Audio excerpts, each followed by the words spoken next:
Hey guys, what's up? It's Cole, and yesterday from the Letter from the Producer Live, we saw actual Pictomancer gameplay, and we're going to be talking all about the Pictomancer's basic mechanics and rotation here. I am going to be citing a amazing image made by the Reddit user Key Cannon. It was posted on XIV Discussion, and this image is just an amazing compilation, and so I'm going to be citing it quite a bit. As well as in the background, I'm going to try and keep some Pictomancer footage going that I captured from the live letter. The first mechanic is the most fundamental, which is that Pictomancer, unlike the other casters, actually has a 1-2-3 combo. This 1-2-3 combo is called the Aether Hue system, and it might help you if you view the elements or the colors as like the elements. So fire red, wind green, ice dark blue, and then we have, and we'll talk about it in a bit, we have like a lighter blue, which is going to be water, and then we have like a yellowish brown color, which is going to be earth, and then purple is going to be lightning. The most basic combination is going to be the fire red into the wind green into the ice dark blue.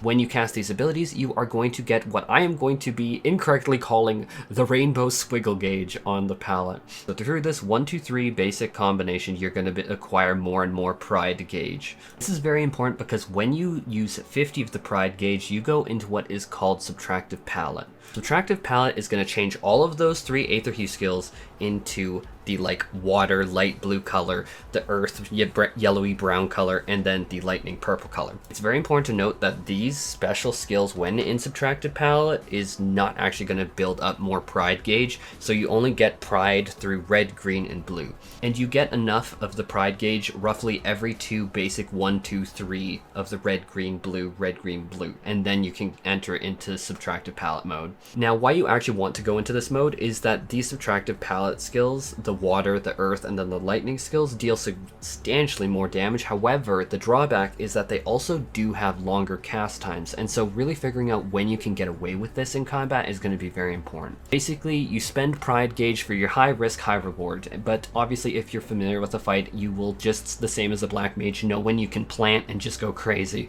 So there's definitely going to be that aspect and element into the Pictomancer for sure. Adding another layer on top of this Aether Hue system is that we get what I'm going to be calling a holy or a meteor. This is going to be the white or black blob charges that you can see 5 of on the palette gauge. The white one is a holy cast, and then the black one is a meteor cast, and basically they do a little bit less damage, but they do allow mobility in combat, which is going to be super good. Now how you get these charges is you get one of the white charges, one of the holy charges, through your basic 1-2-3 combination, and then you get a black charge through doing your water, earth, lightning combo when you're in Subtractive Palette. Another way to get the black one for the meteor is if you already have a white charge, it will flip over to one of the black charges. So really, if you want to take it a few steps further logically, you could view the Aether Hue system with the Subtractive Palette as going from the umbral with the holy, with the fire, wind, and ice, into the astral with the dark meteor alongside the water, earth, and lightning. Now with all of that out of the way, that is going to make up the absolute baseline of the Pictomancer's kit. Now we get into the canvas system. Canvas system does have 3 blocks in the gauge, which you can definitely see in the footage, which goes from creature to weapon to landscape from left to right. The system works that you first like paint a creature or a landscape or a weapon, and then it is going to be something that you have on the gauge, kind of like you paint it. But what you need to do is, after that, is then you render it into existence, such as by conjuring up a bunch of Moogle pom-poms or something like that. So what that translates to is that you get 3 different columns of skills for creatures, weapons, and landscapes, and for each of those, you get your basic paint skills that paints it onto the canvas, you get your rendering skill that is actually going to summon it and like activate whatever it is, and then you actually get a finisher skill, which is something where after you've actually rendered it is kind of like a big like payoff. Now if that doesn't make sense like the finisher, it'll probably make more sense when I talk about the creature system. The creature canvas is by far the most complicated. The others are vastly simpler in comparison, but this is going to showcase everything really well, but this is going to be a longer section. Like all the other canvas skills creatures, you're going to need to first paint a particular component, such as wings or a Moogle pom-pom. This is all going to have a 3-second cast time. For the record, painting anything is going to require 3 seconds. Now with that on the canvas, you can then activate it or render it, which is going to be an off GCD ability, which means that you're going to get some mobility from there. For creatures, you're going to go from Moogle pom-pom, then activate it, and then the next thing that you're going to be able to paint is going to be a wing. This wing, then you can render that and it's going to do some damage there. Then you're going to paint up a paw, then you render the paw, and then you're going to paint fangs, and then you're going to be able to render up fangs. And then when you're done rendering up fangs, it's going to start all the way from Moogle pom-pom. So the creature system is essentially 4 different pieces: Moogle pom-pom, wing, claws, and then fangs. Now what is super cool about these abilities is that they are all OGCDs, and so you're going to be wanting to weave them between your big global cooldowns, as well as the fact that these do stack up charges. Like from the tooltips, you can see Moogle pom-poms, you can get 3, wings, you can get 3, for claws you can get 3, and then you can also get 3 of the fangs. We're going to be talking about finishers because that was just talking about painting them and rendering them. When you're going through all of this painting, rendering of creatures, you're going to get like stamps on that canvas, or just above the canvas I should say. Moogle pom-pom stamp and then a wings stamp. But you'll notice that when you get a Moogle pom-pom and then a wings, that you actually get a Moogle saying hello at the top of the canvas, which is super cute and super funny. This is going to give you a finisher, which the finisher, when you see that Moogle there, can be executed, or I guess like the hotkey also highlights, but when you press that finisher, you're actually going to summon a Moogle for like a big amount of damage. That's going to be like your build up. Basically, you're building up to summoning a Moogle. And then from there, you can go, and now you're going to be building up to summon some, I don't remember the name, it was like Maydeen or something like that. The main thing is that in order to summon this Maydeen, I hope I'm not butchering it too bad, you basically need all 4 creature components, and so it's an even bigger builder. But before I depart creatures, I do want to say, actually this applies to all the canvases, the painting, all of them is going to be 3 seconds, like cast time, but all the other abilities, like rendering them as well as the finishers, is going to be an off GCD, and so really figuring out how to weave them in is going to be super important. Now for the weapon canvas, the only one that we have is the hammer. Like I said, it would be a lot simpler than creatures, and so you paint the hammer, then you get hammer OGCD renderings, and then you can use finishers for the hammer, which you get like a combo of 1, 2, 3 abilities for it, which is super cool. But I mean, since one ability follows the other, you kind of get the gist of it. Nice thing about the hammer is that this is like a super mobility tool. Think about it like the Titan phase, like that's on this image. That was immediately what I was thinking when I saw it. I'm like, this is like such a great mobility tool, or like Black Mage's triple cast. And I should be clear, why I say that is because yes, the rendering of the hammer, so putting the darn hammer in your hand, is an OGCD, but those 3 activations of that 1, 2, 3 combo chain that you can see on the image is actually on the GCD, and so this is like your triple cast equivalent for mobility. Or hey, you could weave in 2 OGCDs between them. Potentially an opener idea. I'm not talking about the opener too much here, but that's potentially an idea. Now we're going to be talking about the landscape canvas, which is probably the most straightforward of them all. For landscape, you're going to paint landscape, but obviously you can cast all of the paint skills outside of combat instantaneously, and so you can like go in preloaded into an engagement with it painted, but then you render the landscape, and then that's going to grant a series of 4 different buffs. The first buff allows you to use Subtractive Palette instantaneously.